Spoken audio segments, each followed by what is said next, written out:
What's up, everybody? Ira Schofel, managing editor of Warchant.com, Aslan Hajavandi, director of digital media for Warchant.com.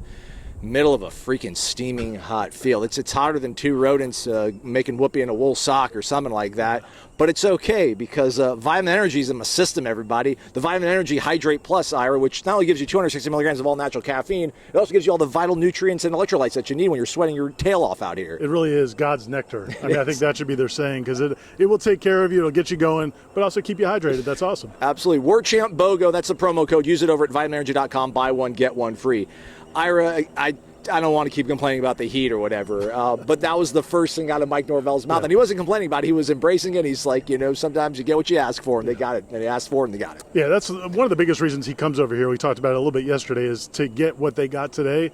And, man, it was blistering. This morning when we left the hotel, it was kind of overcast, a little misty. I was thinking, we might luck out here. And that did not happen. And more importantly, the players did not luck out here. It was a really hot day, very physical day. A lot of running the ball, a lot of collisions. I think Mike Norvell is really happy with what they got out of today's practice.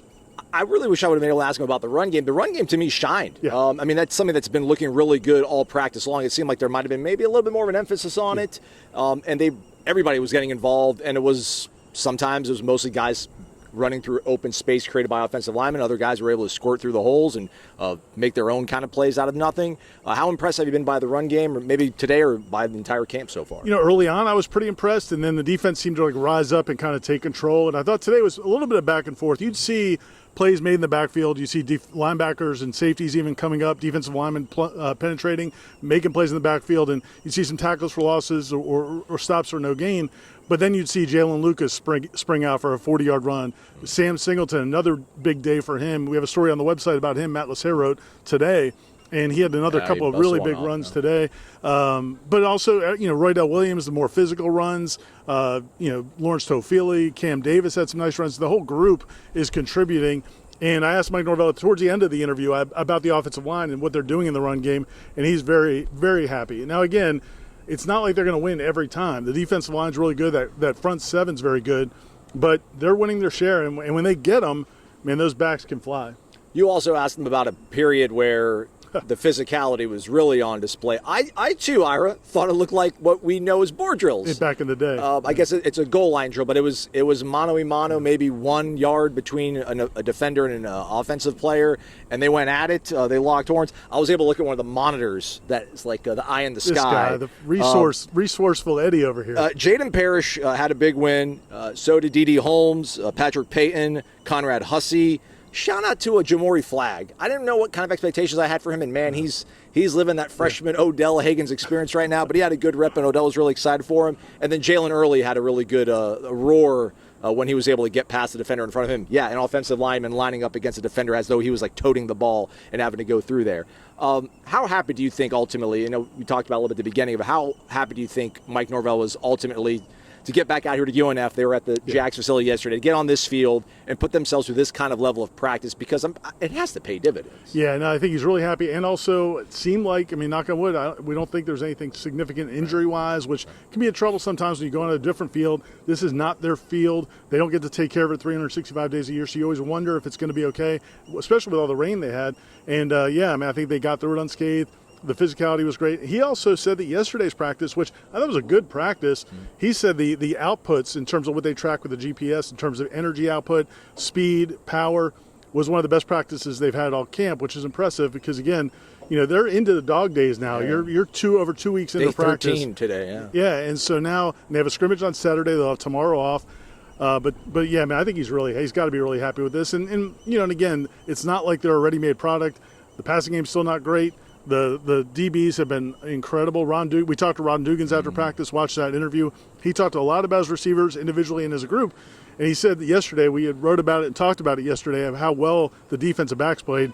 He's like, yeah, man, we just waved a white flag yesterday because the DBs just took it to him. But he thought that his guys kind of responded some today. Yeah, I did ask him about whether or not it's kind of accurate to say that Malik Benson has maybe taken over the number one job. He says that's probably fair to say. And then I asked him, is there anybody in particular that seems to be number two, or is it just a whole bunch of guys and whatever? And he's like, listen, we got some guys, but then he offered the name Jaylen Brown, which I kind of find a little bit interesting.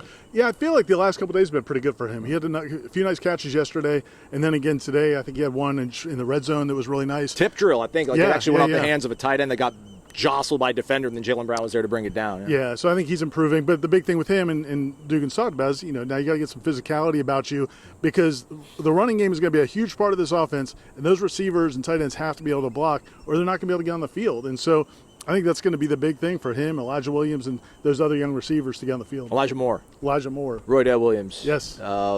How about Brian Courtney? It's like, Yeah. we ask about him, and then we get response. But it seems I think Norvell said he's going to help us win games this year. Yeah. That's pretty much that's the best thing you probably hear from a coach at this point. Yeah, and he scored a couple different ways today at practice. And why'd you have to say it like just that? a couple different ways. He Okay. just scored. He scored a couple times. Okay. But one of the things that he said, Mike Norvell said, was he's got he's got a grit about him that he's going to find a way to make something happen, and that's a great quality. And again, you can't always identify that.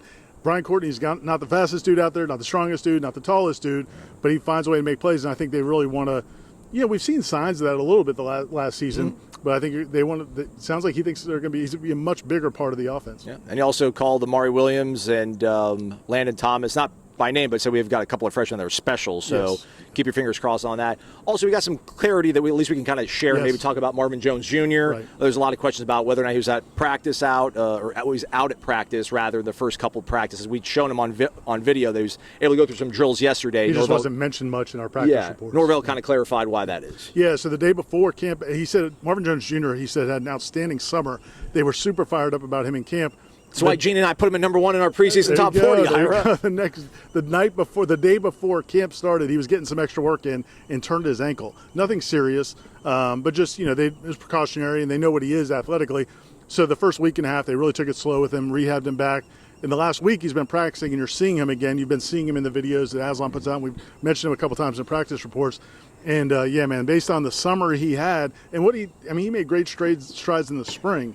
Like he might be the player I'm most excited to see this fall, because we haven't seen it before, right. and the natural ability is off the charts. Right. I'm going Corey Clark and touching my glasses every 2 minutes, so it's probably our signal here to wrap up. But they will be scrimmaging on Saturday. Ira will get to speak to the team afterwards. It'll probably be over around noonish or so.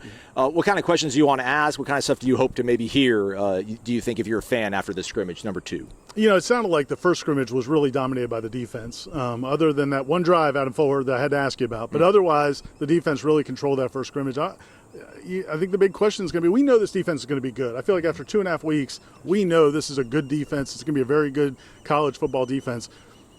Is this offense going to, in game situations, are they going to have sustained drives? Are they going to make big plays? Are they going to win some of these one-on-ones? Because even today, and Ron Dugan's felt like they played better today. I still thought the DBs were better. Edwin Joseph had a couple of huge pass breakups.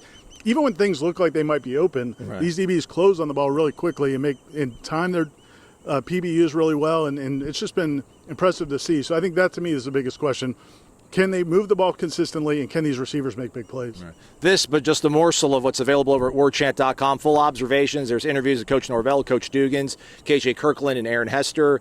Duval 904 products, so go check all that stuff out. Live edition of Wake Up Warchant, 6 o'clock with myself and Corey tonight, so tune into that.